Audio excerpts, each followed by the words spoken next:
Marcos, capítulo 14, parte 1. Olá, bem-vindos ao canal Quem Escreveu Torto por Linhas Direitas. Faltavam apenas 2 dias para a Páscoa e para a festa dos pães sem fermento. Os chefes dos sacerdotes e os mestres da lei estavam procurando um meio de flagrar Jesus em algum erro e matá-lo. Mas diziam, não durante a festa, para que não haja tumulto entre o povo. Estando Jesus em Betânia, reclinado à mesa da casa de um homem conhecido como Simão o leproso, aproximou-se dele certa mulher com um frasco de alabastro contendo um perfume muito caro, feito de nardo puro. Ela quebrou o frasco e derramou o perfume sobre a cabeça de Jesus. Alguns dos presentes começaram a dizer uns aos outros, indignados: por que este desperdício de perfume? Ele poderia ser vendido por 300 denários e o dinheiro dado aos pobres. E a repreendiam severamente. Deixem-na em paz, disse Jesus. Porque a estão perturbando? Ela praticou uma boa ação para comigo. Pois os pobres vocês sempre terão consigo, e poderão ajudá-los sempre que o desejarem, mas a mim vocês nem sempre terão. Ela fez o que pôde, derramou o perfume em meu corpo antecipadamente, preparando-o para o sepultamento. Eu lhes asseguro que, onde quer que o Evangelho for anunciado em todo o mundo, também o que ela fez será contado em sua memória. Resumidamente, esta história tem os seguintes elementos. O local é Betânia. A casa é de Simão o leproso. A mulher é uma desconhecida. O que fez a mulher? Derramou óleo dispendioso na cabeça de Jesus. Reclamação. Alguns discípulos queixam-se que é um desperdício de dinheiro que poderia ser usado para a caridade. O que fez Jesus? Explicou que aquele gesto pronuncia o seu enterro. Em Lucas, capítulo 7, encontramos uma história semelhante. O local não é especificado. A casa é de um fariseu chamado Simão. A mulher é uma pecadora. O que fez a mulher?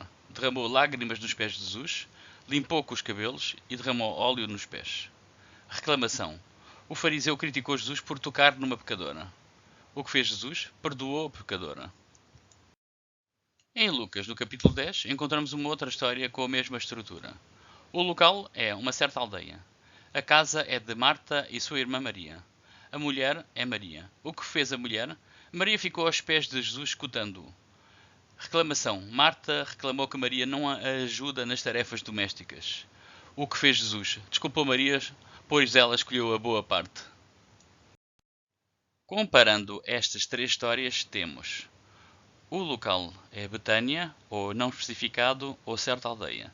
A casa é de Simão o leproso, ou de um fariseu chamado Simão, ou de Marta e sua irmã Maria. A mulher é uma desconhecida, ou é uma pecadora, ou é Maria. O que fez a mulher? Derramou óleo dispendioso na cabeça de Jesus, derramou lágrimas nos pés de Jesus, limpou com os cabelos e derramou óleo nos pés. Ou Maria ficou aos pés de Jesus escutando. A reclamação. Alguns discípulos queixam-se de que é um desperdício de dinheiro que poderia ser utilizado para a caridade. O fariseu critica Jesus por tocar numa pecadora. Marta reclama que Maria não a ajuda nas tarefas domésticas. O que fez Jesus? Explicou que aquele gesto pronuncia o seu enterro. Ou perdoou a pecadora, ou desculpou Maria, pois ela escolheu a boa parte. E, finalmente, em João, capítulo 12, encontramos mais uma história. O local é Betânia. A casa é de Marta e sua irmã Maria. A mulher é Maria. O que fez a mulher? Derramou óleo dispendioso nos pés de Jesus e limpou com os cabelos.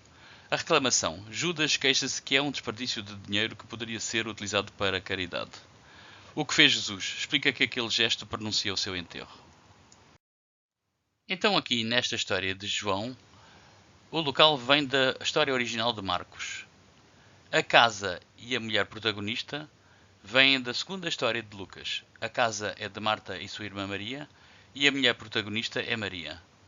O que fez a mulher vem da primeira história de Lucas, mas neste caso ela só derramou óleo nos pés e limpou com os cabelos.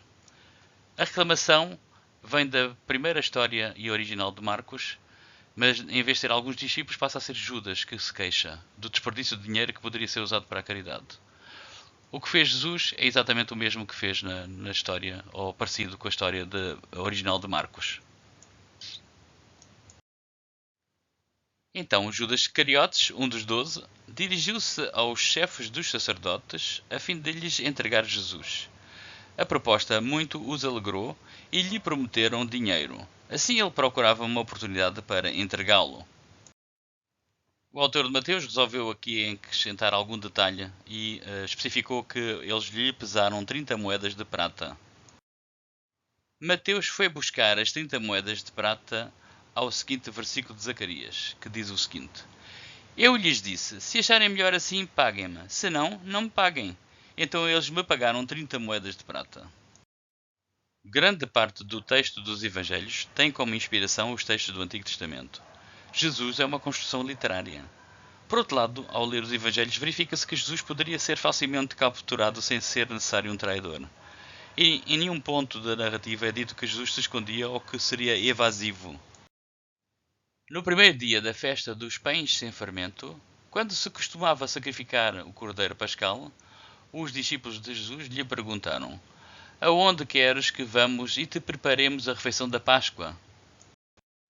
Então ele enviou 2 de seus discípulos, dizendo-lhes: Entrem na cidade e um homem carregando um pote de água virá ao encontro de vocês. Sigam-no e digam ao dono da casa em que ele entrar: O mestre pergunta: Onde é o meu salão de hóspedes no qual poderei comer a Páscoa com os meus discípulos? Mateus deve ter estranhado a parte em que fala de um homem carregando um pote de água, porque tradicionalmente carregar água é trabalho de mulher. Mateus escreveu: Respondeu ele: Ide à cidade a um certo homem e diz-lhe: O mestre diz: O meu tempo está próximo. Em tua casa celebrarei a Páscoa com os meus discípulos. No Antigo Testamento temos muitas passagens em que as mulheres protagonizam cenas em torno de poços ou cenas de transportar água em potes. Rebeca, a esposa de Isaac, é encontrada junto a um poço. Jacó encontra-se com Raquel, também junto a um poço. O mesmo acontece com Moisés e Zípora. Por outro lado, pode ser que o autor de Marcos tivesse alguma intenção de abordar algo do ponto de vista astrológico, relacionado com a constelação de Aquário. Mas sendo assim, esse significado perdeu-se e o próprio autor de Mateus descontinuou essa linha de orientação na sua versão. Ele lhes mostrará uma ampla sala no andar superior, mobilada e pronta. Façam ali os preparativos para nós. Os discípulos se retiraram, entraram na cidade e encontraram tudo como Jesus lhes tinha dito, e prepararam a Páscoa. Ao anoitecer, Jesus chegou com os 12. Quando estavam comendo, reclinados à mesa, Jesus disse: Digo-lhes que certamente um de vocês me trairá. Alguém que está comendo comigo. Eles ficaram tristes e um por um lhe disseram: Com certeza não sou eu. Afirmou Jesus: É um dos 12, alguém que come comigo do mesmo prato. O Filho do Homem vai, como está escrito a seu respeito. Mas ai daquele que trai o Filho do Homem. Melhor lhe seria não haver nascido. Enquanto comiam, Jesus tomou o pão, deu graças, partiu-o e o deu aos seus discípulos, dizendo: Tomem, isto é o meu corpo. Em seguida tomou o cálice, deu graças, ofereceu-o aos discípulos e todos beberam. E lhes disse: Isto é o meu sangue da aliança, que é derramado em favor de muitos. Eu lhes afirmo que não beberei outra vez do fruto da videira, até aquele dia em que beberei o vinho novo no reino de Deus.